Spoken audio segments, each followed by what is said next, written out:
मुलाकात। अरमान मल्होत्रा, नाम तो आपने सुना ही होगा। शहर के सबसे बड़े इंडस्ट्रियलिस्ट विक्रम मल्होत्रा का बेटा। अरबों की संपत्ति, आलिशान महल जैसा घर, गाड़ियों का काफिला और नौकर चाकर उसके इशारे पर खड़े रहते थे। लेकिन इन सब के बावजूद अरमान के दिल में एक खालीपन था। अरमान को हमेशा लगता था कि लोग उसके पैसों से प्यार करते हैं, उससे नहीं। कॉलेज में दोस्त बनते, लेकिन सब उसके नाम और पैसे की वजह से। पार्टियों में लड़कियां उसके आसपास मंडराती, लेकिन उनकी आंखों में सिर्फ उसकी दौलत का लालच दिखता।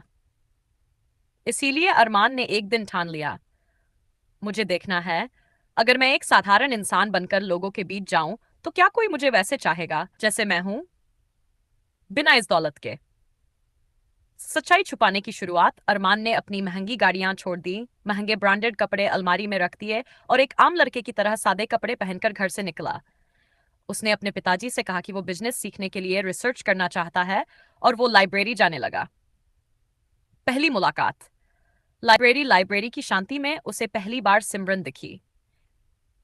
एक साधारण मासूम सी लड़की, बाल पीछे क्लिप से बंधे हुए, आंखों में सपनों की चमक और सामने रखी पुरानी किताबें। सिमरन अपने गरीब परिवार की इकलौती बेटी थी। पिता रिक्शा चलाते थे, मां घरों में काम करती थी। पैसों की तंगी थी, लेकिन सिमरन के सपने बहुत बड़े थे।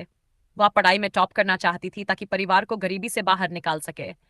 अरमान पहली ही नजर में सिमरन की ईमानदारी और सादगी से प्रभावित हो गया।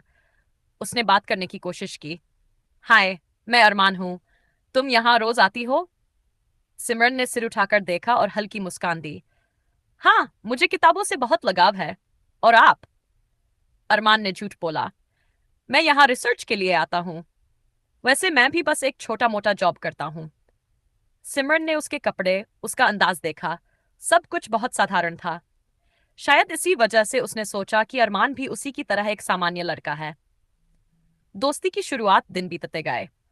लाइब्रेरी में उनकी मुलाकातें रोज होने लगीं। सिमरन कभी उसे अपने सपनों के बारे में बताती, कभी अपने संघर्ष के बारे में।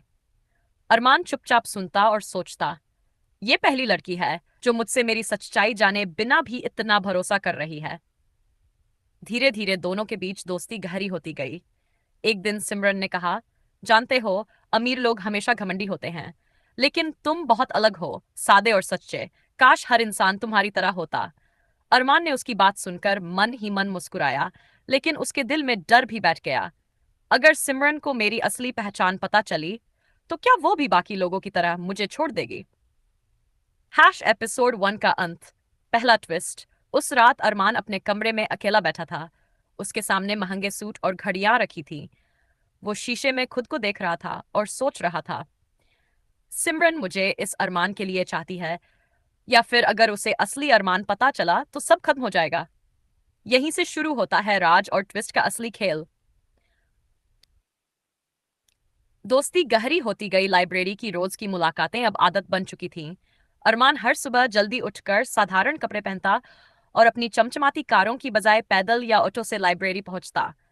वहीं सिमरन उसे देखकर मुस्कुरा देती और उस मुस्कान से उसका पूरा दिन रोशन हो जाता। कभी दोनों किताबों के पन्नों में खो जाते, फिर तो कभी कॉफी मशीन के पास खड़े होकर घंटों बातें करते। सिमरन अपनी माँ की थकान, पिता की मेहनत और अपने सपनों की बातें साझा करती। अरमान चुपचाप सुनता और सोचता, मैं सब कुछ होते हुए भी इतना खाली हूं, और ये लड़की इतनी मुश्किलों में रहते हुए भी इतनी खुश है। पहला इमोशनल मोड। एक दिन सिमरन लाइब्रेरी में नहीं आई। अरमान बेचैन हो गया। अगले दिन भी वह नहीं आई। तीसरे दिन जब वह पहुंची तो उसकी आंखें लाल थीं और चेहरे पर थकान साफ झलक रही थी। अरमान ने पूछा, सिमरन, तुम ठीक तो हो? सिमरन ने आंसू छुपाते हुए कहा, कुछ नहीं, बस घर की थोड़ी परेशानी है। काफी देर पूछने के बाद उसने बताया, पापा बीमार पड़ गए हैं, उनके इलाज के लिए पैसे नहीं हैं। मैं सोच रही हूं कि पढ़ाई छोड़कर किसी फैक्ट्री में काम कर लूं। अरमान का दिल कांप गया। उसके पास लाखों करोड़ों थे, लेकिन वो सच्चाई बताकर मदद नहीं कर सकता था।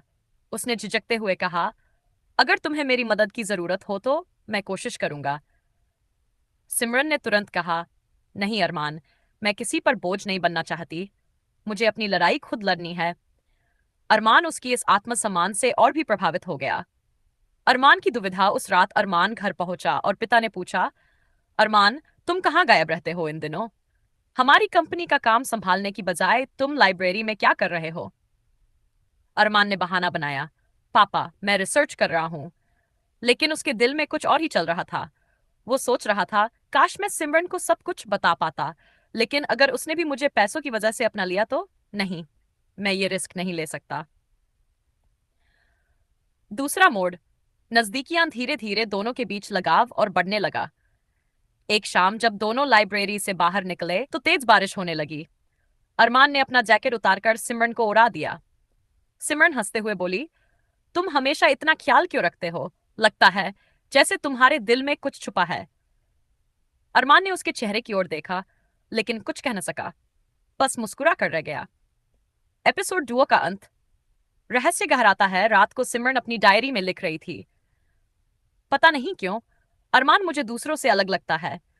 उसकी आंखों में कुछ छुपा है, जैसे कोई राज जिसे वो बताना चाहता है लेकिन बता नहीं पाता।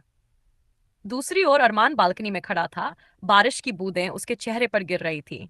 वो खुद से बुदबुदाया, सिमरन, काश मैं तुम्हें सच बता पाता।